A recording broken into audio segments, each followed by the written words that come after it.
Next up, welcome back. He took his jacket off for this. Took his jacket off! Give it up for Rayner Shyne! I felt it.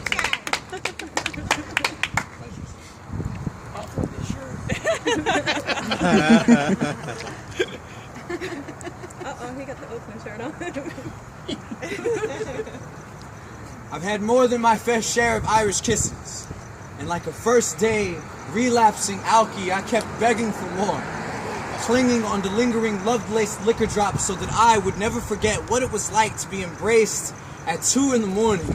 Like a bone-worked hand hugging a lone star after a long 9 to 5, your arms around my neck, tears flowing almost every time we met like this, like celebration champagne.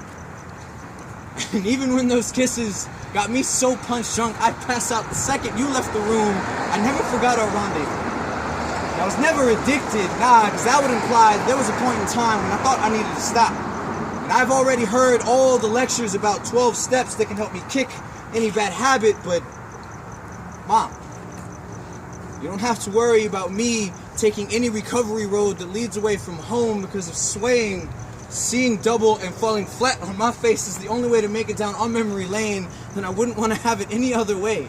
See, I won't become one of these poets, teenagers, or adults who claim that a drunk parent is the worst to have. Nah, fuck that. See, I could spend days explaining how I never went to bed hungry.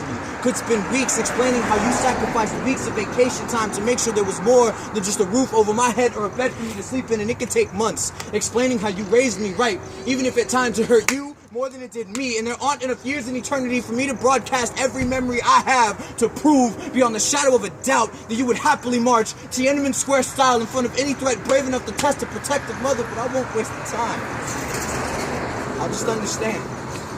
You don't need to explain why when any Friday clock hit 5 o'clock you were off the clock going to, well, first you said it was work meetings. And when I caught on to that, you thought on your feet and said, don't worry, Miko, I'm just going to pay bills. When I realized that you weren't lying, but you weren't buying a utilities either, you told me you were trying to find the light, going to church. Well, then I was old enough to understand you're just so superstitious, you clutch onto the Nexus spirits to have them carry you out of the hell you lived in. Mom, I understand you always wanted to get away, but when you're bled bone dry, trying to make your family survive, the Cayman Island seems like a far-off goal, so you lowered your expectations to our local watering hole. Mom, I understand. I can't tell you how many happy memories I have of you coming home drunk off your ass, busting into my room to make sure I'm drunk with you off those beautiful Irish kisses.